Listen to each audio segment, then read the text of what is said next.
നമസ്കാരം. Astrology master ക്ലാസ്സിൻ്റെ ഇന്നത്തെ അധ്യായത്തിലേക്ക് ഏവർക്കും സ്വാഗതം. നമ്മൾ കഴിഞ്ഞ ക്ലാസ്സിൽ അഷ്ടമഭാവത്തിൻ്റെ കുറച്ച് കാരകത്വങ്ങൾ, ഏകദേശം 5ഓളം വ്യത്യസ്തങ്ങളായിട്ടുള്ള ആധുനിക കാലഘട്ടത്തിൽ ഇപ്പോഴത്തെ ജനറേഷൻസ് കൈകാര്യം ചെയ്യുന്ന കുറേ കാരകത്വങ്ങൾ എടുത്തു പറഞ്ഞിരുന്നു.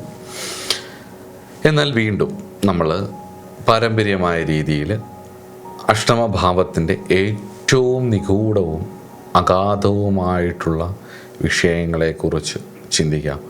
മോക്ഷത്രികോണങ്ങളിലെ 2ാമത്തെ ഭാവമാണ് അഷ്ടമഭാവം എന്നുള്ളത് കൊണ്ട് തന്നെ ഏറ്റവും നിഗൂഢമാണ്. അതായത് 4 കംഫർട്ടാണ്, 8 നാശവും 12 മോക്ഷവുമാണ്. ഇവിടെ അഗാധമായിട്ടുള്ളൊരു പഠനം ആയുസ്സിനെക്കുറിച്ചും മരണത്തെപ്പറ്റിയുമാണ് പ്രധാനമായിട്ടും ഋഷിമാർ സൂചിപ്പിച്ചിരിക്കുന്നത്. അഷ്ടമ മരണഭാവം അല്ലെ ആയുർഭാവം എന്നല്ലേ പറയണേ. എന്നാൽ മാരകന്മാരുണ്ട്. കാരണം 8ൻ്റെ 8 3ാം ഭാവമാണ്. അതിൻ്റെ നാശസ്ഥാനം എന്ന് പറയുന്നത് 2 ആയതുകൊണ്ട് 2 മാരകനാണ്. അതുപോലെ തന്നെ 8ൻ്റെ 12ാം ഭാവം എന്നുള്ളത് 7ാം ഭാവമായതുകൊണ്ട് തന്നെ 7ാം ഭാവാധിപനും മരണത്തെ, 7ാം ഭാവാധിപനും 2ാം ഭാവാധിപനും മരണമോ മരണതുല്യമായിട്ടുള്ള അനുഭവങ്ങളോ തരുന്നവരായിരിക്കും എന്നുള്ളതാണ്. അതുകൊണ്ട് തന്നെ നമ്മൾ ക്ലാസ്സുകളിലൊക്കെ ഒരു നേരം പോക്കിനായിക്കൊണ്ട് പറയാറുണ്ട്, 7ാം ഭാവം മരണവും മരണതുല്യമായിട്ടുള്ള അനുഭവമായിരിക്കും, കടുത്ത മാരകനാണ്, അതുകൊണ്ട് സൂക്ഷിക്കുക എന്ന് പറയാറുണ്ട്. കാരണം 7ാം ഭാവം എന്ന് പറയുന്നത് പാർട്ട്ണറാണ്. പക്ഷെ വാസ്തവത്തിൽ അങ്ങനെയല്ല അത് ചിന്തിക്കേണ്ടത്. മാനുഷിക വിഷയമല്ല ഇത്, കുറച്ചുകൂടെ രഹസ്യമായിട്ടുള്ള അഷ്ടമം എന്ന് പറയുന്നത് കുറച്ചും കൂടെ രഹസ്യ വിഷയമാണ്. അതായത് മരണം എന്ന് പറയുന്നത് കുറച്ച് രഹസ്യം. ബ്രഹ്മാവിന് പോലും കൃത്യമായ ഒരു സമയം നിശ്ചയിക്കാൻ പറ്റില്ല എന്നുള്ളതാണ്. പക്ഷെ ചില സമയത്ത് നിങ്ങൾ ജ്യോതിഷത്തെ നന്നായിട്ട് പഠിക്കുന്നുണ്ടെങ്കിൽ ചില സമയത്ത് നിങ്ങൾക്ക് ചില ഗ്രഹസ്ഥിതികൾ കാണുമ്പോൾ മനസ്സിലാവും ഇവരിന്ന സമയത്ത് പോകും എന്നുള്ളത്. എനിക്ക് ഒരുപാട് അനുഭവങ്ങളുണ്ട്. ഒരുപാട്, 1 2 ഒന്നുമല്ല, അനവധി അനുഭവങ്ങളുണ്ട്. ചിലപ്പോൾ അവർ പോയി കഴിയുമ്പോഴായിരിക്കും നമുക്കിത് കാണുന്നത്. ഇപ്പം എൻ്റെ ഗുരുപദേശമുണ്ട്. അത് നിങ്ങൾ നല്ല അസ്ട്രോളജേഴ്സിൻ്റെ അടുത്താണ്, നല്ല ഗുരുക്കന്മാരുടെ അടുത്താണ് പഠിക്കുന്നതെങ്കിൽ അവർ പറഞ്ഞുതരും. ഒരു വ്യക്തി ഒരു ചോദ്യം ചോദിച്ച് അത് പോയ ശേഷമാണ് നിങ്ങൾക്ക് ഓർമ്മ വരുന്നതെങ്കിൽ അത് അവരറിയാൻ പ്രകൃതി അനുവദിക്കുന്നില്ല എന്നുള്ളതാണ്. ആ സമയത്ത് അങ്ങോട്ട് വിളിച്ചത് പറയരുത്, അതിൻ്റെ കർമ്മഫലം വലിച്ചു വെക്കും എന്നുള്ളതാണ്. നിങ്ങളുടെ കഴിവോ സിദ്ധിയോ നഷ്ടപ്പെടുകയും ചെയ്യും. അപ്പോൾ ചില കാര്യങ്ങൾ ചില സമയത്ത് വരുന്ന സമയത്ത് നമുക്കറിയാതെ ഇത്ര കാലമേ അത് പോകൂ, ഇത്ര സമയം കഴിയുമ്പോൾ അത് കഴിയും, ഇത്രാമത്തെ വയസ്സ് ഇയാൾ കടന്നു പോവില്ല എന്നൊക്കെ ഉള്ളത് അങ്ങനെ പറയാൻ പറ്റുമല്ല. ഇന്ന ദിവസം ഇത്ര മണിക്ക് അങ്ങനെയൊന്നും കഴിഞ്ഞിട്ടില്ല. പക്ഷേ ഈ പറഞ്ഞ് ഇത്ര വയസ്സ് കടക്കില്ല, അല്ല ഇത്ര സമയം വരെ പോകൂ എന്നുള്ളത് എനിക്കൊരു 1000 എണ്ണമല്ല അതിൽ കൂടുതൽ അനുഭവമുണ്ട് ഇത്രയും വർഷങ്ങളായിട്ട്. അപ്പം പല സമയത്തും അങ്ങനെയുള്ള അനുഭവങ്ങൾ വരുമ്പം എന്നാൽ തെറ്റിയ അതേ ഒരു രീതിയിൽ ഗ്രഹസ്ഥിതികൾ കാണിക്കുമ്പം തെറ്റുന്ന ചില അവസ്ഥകളും ഉണ്ടായിട്ടുണ്ട്. അപ്പം ആ തെറ്റിൽ നിന്ന് പാഠം ഉൾക്കൊണ്ടുകൊണ്ട് നമ്മൾ പഠിക്കാൻ ശ്രമിക്കുമ്പോൾ മനസ്സിലാവുന്ന ഒരാളുടെ ജീവിതത്തിൽ സുഹൃതങ്ങളുടെയും പ്രകൃതിയിൽ അയാൾക്ക് ഈ ജന്മം കൊണ്ട് ചെയ്തു നിൽക്കാനുള്ള കാര്യങ്ങൾ ആരോഗ്യമുള്ള ശരീരത്തോടു കൂടി ഇരിക്കുകയാണെങ്കിൽ പ്രകൃതി അവരെ മുന്നോട്ട് നയിക്കും എന്നുള്ളതാണ് മനസ്സിലാവുന്നുണ്ട്. അപ്പം വളരെ ഭയത്തോടു കൂടിയാണ് ആൾക്കാർ അഷ്ടമഭാവത്തെ സമീപിക്കുന്നത്. എന്നാൽ ഒരു നല്ല വിദ്യാർത്ഥിയെ സംബന്ധിച്ചിടത്തോളം അനേകഹോര തത്വജ്ഞ പഞ്ചസിദ്ധാന്ത കോവിത ഊഹാപോഹപടു സിദ്ധമന്ത്രജ്ഞാനാദിജാതകനായിരിക്കുന്ന ഒരു ദൈവജ്ഞൻ, അയാളെ സംബന്ധിച്ചിടത്തോളം ആത്മീയതയുടെയും കർമ്മഫലങ്ങളുടെയും വലിയൊരു ലോകമായിട്ടാണ് അഷ്ടമഭാവത്തെ കാണുന്നത്. കാരണം കർമ്മഫലത്തെ കൃത്യമായി ഐഡൻറ്റിഫൈ ചെയ്യാൻ കഴിയാത്ത ഒരു അസ്ട്രോളജർ ആണെങ്കിൽ, അല്ലെങ്കിൽ ഒരു ദൈവജ്ഞനാണെങ്കിൽ, കാലത്തെ കൃത്യമായി അതുമായി കൂട്ടിഘടിപ്പിച്ച്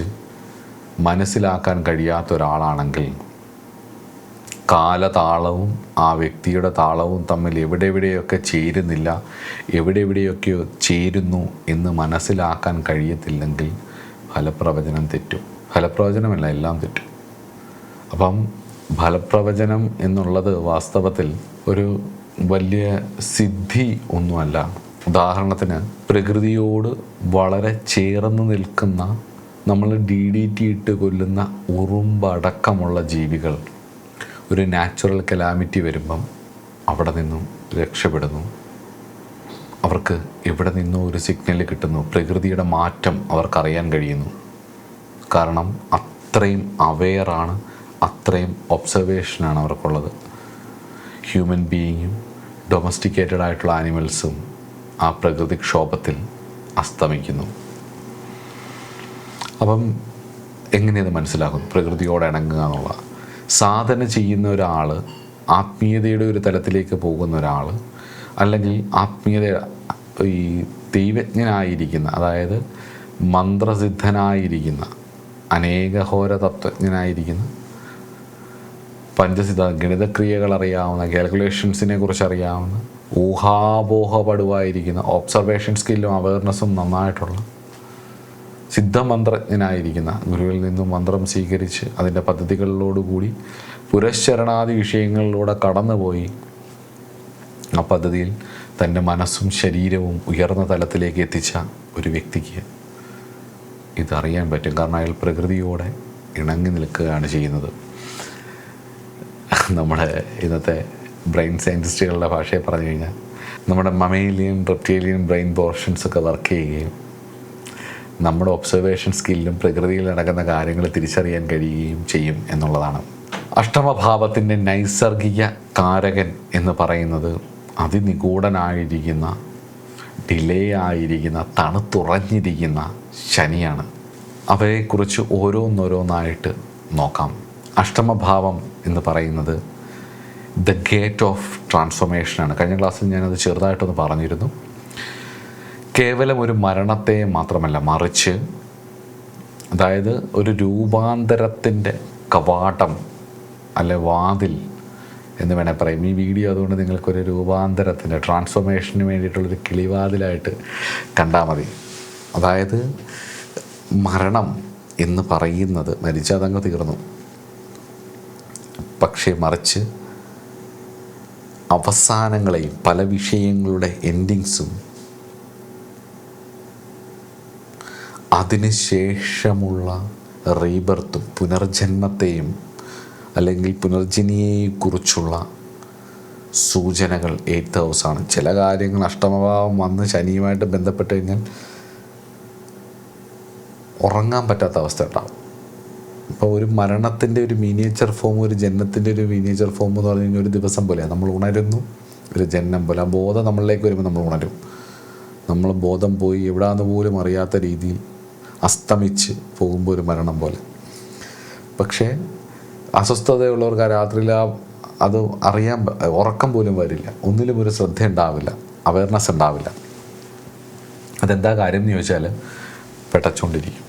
അപ്പം അസ്തമിക്കാതെ എന്തോ കിടക്കുന്നു എന്നുള്ളതാണ്. നമുക്കൊന്ന് സ്വസ്ഥമായി ഉറങ്ങാൻ പോലും കഴിയാത്ത അവസ്ഥയിലേക്ക് കൊണ്ടുപോകുന്ന ചില കാര്യങ്ങൾ, ബെഡ് റിട്ടേൺ ആയിട്ട് കിടക്കുന്ന ഒരവസ്ഥ. അപ്പം അതിൽ നിന്നും രക്ഷപ്പെടുന്നതിനെക്കുറിച്ച് സൂചന നൽകുന്നത് അഷ്ടമഭാവമാണ്. അപ്പം അവസാനങ്ങളെയും ആ അവസാനങ്ങളിൽ നിന്ന് പാഠങ്ങൾ ഉൾക്കൊണ്ടുകൊണ്ട് പുതിയൊരു ജീവിതത്തിലേക്ക് വരുന്നതും അഷ്ടമഭാവമാണ്. ഇനി അടുത്തത് ഗുപ്തവിദ്യകളാണ്. ജാതകത്തിൽ 8ാം ഭാവം ബലപ്പെട്ടവർക്ക് മന്ത്രം, തന്ത്രം, ജ്യോതിഷം, വേദിക് നോളജുകൾ, നിഗൂഢമായിട്ടുള്ള ക്രിയകൾ, പ്രപഞ്ചത്തിൽ തന്നെ നടക്കുന്ന എനർജീസ് വെച്ച് നടക്കുന്ന നിഗൂഢ ക്രിയകൾ, ചില രഹസ്യ പദ്ധതികൾ, ഇതെല്ലാം ഈ ശാസ്ത്രങ്ങളിലെല്ലാം താല്പര്യമുണ്ടായിരിക്കും. അത് വെച്ച് എങ്ങനെ ഒരാളെ മനഃശാസ്ത്രപരമായിട്ട് ഡീൽ ചെയ്യുക എന്നുള്ളതാണ്. ഇപ്പോൾ ഇതെല്ലാം പറയുന്നത് ഇതൊക്കെ വെറും മനഃശാസ്ത്രപരമായിട്ടുള്ള കാര്യങ്ങളാണ് എന്നൊക്കെയാണ്. മനഃശാസ്ത്രപരമായ കാര്യങ്ങൾ വെറുതെ ഒരു സാഹചര്യം ഉണ്ടാക്കി അവരുടെ മനസ്സിനെ നിയന്ത്രിക്കുകയിൽ മാത്രമല്ല, ഒരു ചൂടുഷ്ണമുണ്ടാക്കിയാൽ അവരുടെ മനസ്സ് മാറും. ഇപ്പോൾ നമ്മുടെ അടുത്ത് നമ്മളിങ്ങനെ ഇരുന്ന് വീഡിയോ ചെയ്തുകൊണ്ടിരിക്കുമ്പം ഭയങ്കര ചൂടാണെന്നുണ്ടെങ്കിൽ നമ്മൾ അസ്വസ്ഥമാവും. നല്ല കൂടുതൽ തണുപ്പാണെങ്കിലും അസ്വസ്ഥമാവും. ഇപ്പോൾ കറണ്ട് പോയാൽ, സപ്ലൈ പോയാൽ, ഈ ലൈറ്റ് പോയാൽ നമ്മൾ അസ്വസ്ഥമാവും. അങ്ങനെ പലതരത്തിലുള്ള അസ്വസ്ഥതകൾ ഇങ്ങനെ വരും.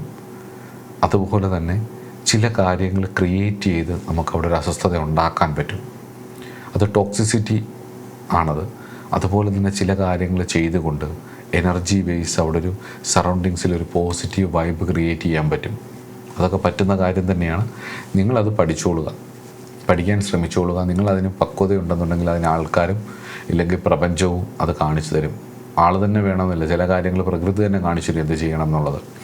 അപ്പം നിഗൂഢ ശാസ്ത്രങ്ങളിലെ താല്പര്യവും അതിനെക്കുറിച്ചുള്ള പഠനങ്ങളും ഒക്കെ ഗുപ്തവിദ്യകൾ എന്ന് പറയുന്നത് തന്നെ വാസ്തവത്തിൽ ഇതാണ്. മനസ്സിലാവുന്നുണ്ടോ? അതുപോലെ തന്നെ സഞ്ചിത കർമ്മത്തെക്കുറിച്ചുള്ള തിരിച്ചറിവ്, സഞ്ചിത പ്രാരാബ്ധങ്ങളെക്കുറിച്ചുള്ള തിരിച്ചറിവ്. ഞാൻ പറഞ്ഞിരുന്നു, ദൃഢം, അദൃഢം, ദൃഢാദൃഢം എന്ന് പറഞ്ഞിട്ട് 3 തരത്തിലുള്ള കർമ്മഫലമുണ്ട്. അതുപോലെ തന്നെ സഞ്ചിത പ്രാരാബ്ധം, ആഗമികം എന്ന് പറഞ്ഞിട്ടുള്ള കർമ്മഫലങ്ങളെക്കുറിച്ചും ഞാൻ നിങ്ങൾക്ക് കഴിഞ്ഞ വീഡിയോകളിൽ എപ്പോഴൊക്കെയോ ഞാൻ പല പ്രാവശ്യമായിട്ട് പറഞ്ഞു തന്നിട്ടുണ്ട്.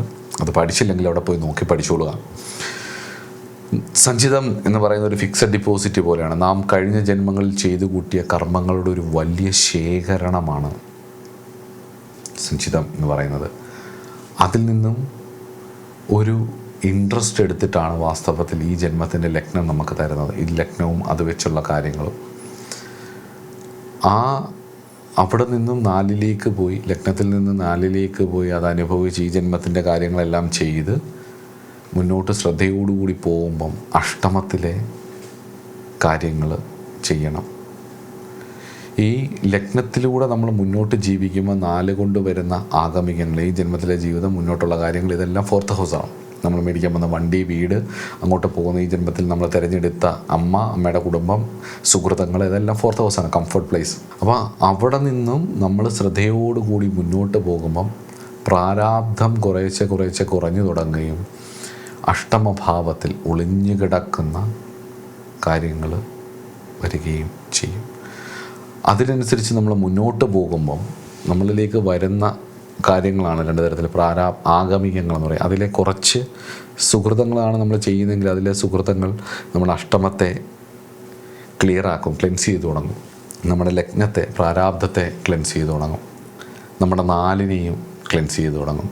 അപ്പം അതിൽ ആഗമികങ്ങളിലെ ഒരു ഡോസ് പോകുന്നത് 8ലോട്ടും ഒരു ഡോസ് പോകുന്നത് 4ലേക്കുമാണ് ആഗമികങ്ങൾ എന്ന് പറയുന്നത്. അപ്പോൾ അതുകൊണ്ട് തന്നെയാണ് പറയുന്നത് ആഗമികങ്ങളിലേക്ക് കൂടുതൽ ശ്രദ്ധിക്കുക. പ്രസൻറ്റിൽ നമ്മൾ എന്താണോ ചെയ്യാൻ പറ്റുന്നത് ചെയ്യുക, ശ്രദ്ധയോടുകൂടി ചെയ്യുക. അപ്പം 8ഉം ക്ലെൻസാവും, 4ഉം ക്ലെൻസാവും.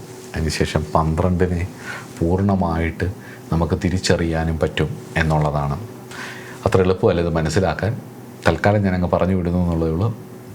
പല ആവർത്തി കേൾക്കുകയും തുറന്ന മനസ്സോടുകൂടി നിങ്ങളുടെ ഉള്ളിൽ ഇതിനെപ്പറ്റിയുള്ള അറിവുകളൊക്കെ എടുത്ത് മാറ്റി വെച്ചിട്ട് തുറന്ന മനസ്സോടുകൂടി കേട്ട് മനസ്സിലാക്കിയില്ലെന്നുണ്ടെങ്കിൽ നിങ്ങളുടെ അറിവിൻ്റെ പരിധിക്ക് ഇത് ഉള്ളിൽ നിന്നുകൊണ്ടായിരിക്കും ഇതിനെ അളക്കാൻ നിൽക്കുന്നത്. ഇതൊരിക്കലും മൾട്ടി ഡയമെൻഷണൽ ആയിട്ടുള്ളൊരു കാര്യമായതുകൊണ്ട് യുക്തി കൊണ്ട് മനസ്സിലാക്കിയെടുക്കാൻ അസാധ്യമായിട്ടുള്ള ഈശ്വരാനുഗ്രഹവും ഭാഗ്യവും വേണം. കർമ്മഫലത്തെക്കുറിച്ച് അറിയണമെങ്കിൽ കുറേ സമയമെടുക്കും.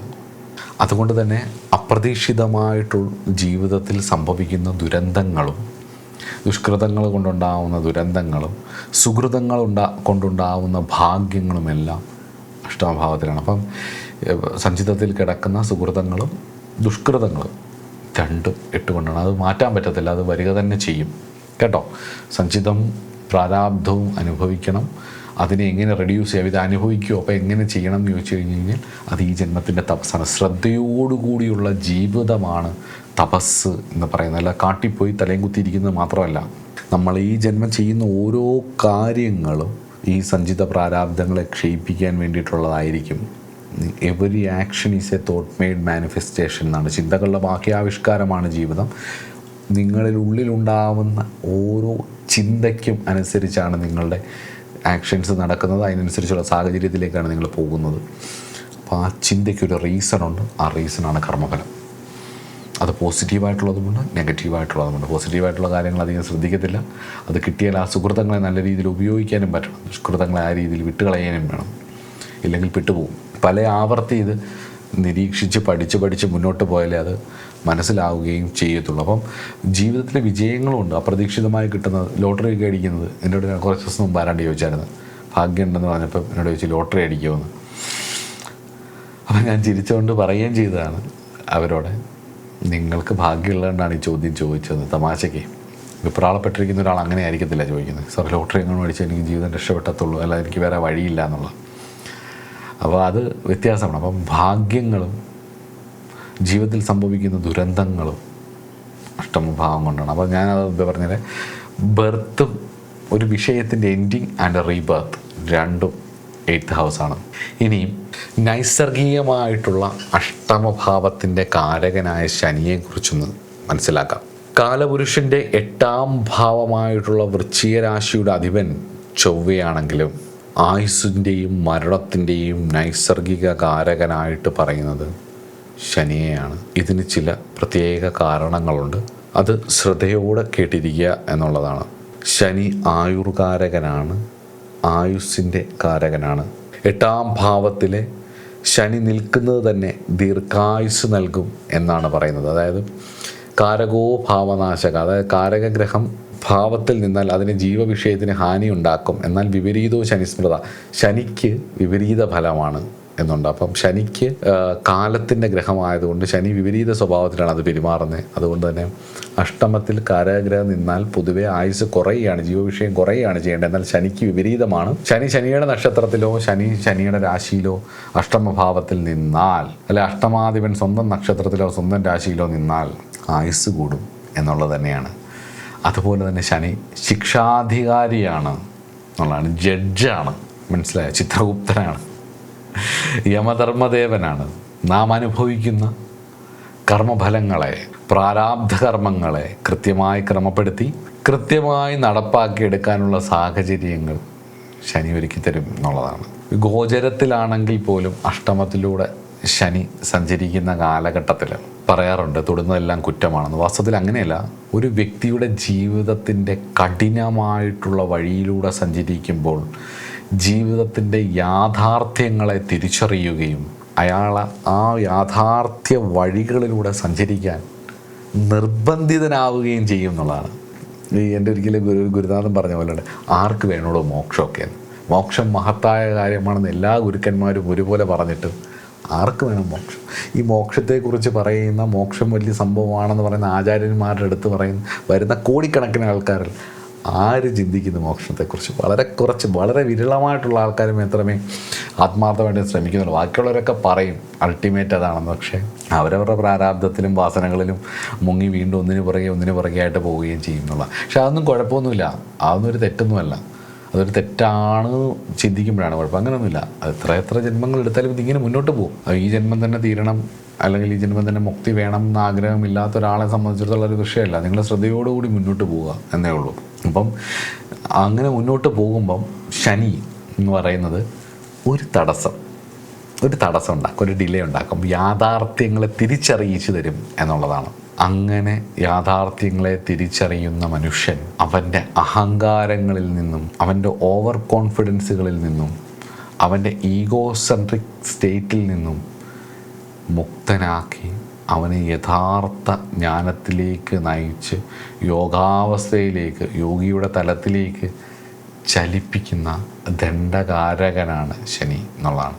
അപ്പോൾ ദണ്ഡിപ്പിക്കും, ഡിലേ ആക്കും, തടസ്സങ്ങളുണ്ടാക്കും. പക്ഷെ അതൊക്കെ ശ്രദ്ധയോടുകൂടി മനസ്സിലാക്കി ഈശ്വര സേവ ചെയ്ത് അതിനെ അതിൻ്റേതായ രീതിയിൽ ഉൾക്കൊണ്ടുകൊണ്ട് മുന്നോട്ട് പോയാൽ ജീവിതം സക്സസ്ഫുൾ ആവുകയും ചെയ്യും. അപ്പോൾ ആ ഒരു ഇതുള്ളത് കൊണ്ടും കൂടിയാണ് ശനി അഷ്ടമത്തിൻ്റെ കാരകൻ ആയതും. അതുപോലെ തന്നെ ശനിക്ക് മറ്റൊരു പ്രത്യേകത ഉണ്ട്, വൈരാഗിയാണ് ശനി എന്നാണ്. ഇന്ന് ശിവരാത്രിയും കൂടി ആയതുകൊണ്ട്, ശിവരാത്രി വ്രതത്തിൻ്റെ അവസാന ഘട്ടത്തിലായതുകൊണ്ട് പറയാൻ പറ്റുന്ന ഒരു കാര്യമാണ്. അതായത് വൈരാഗിയാണ്.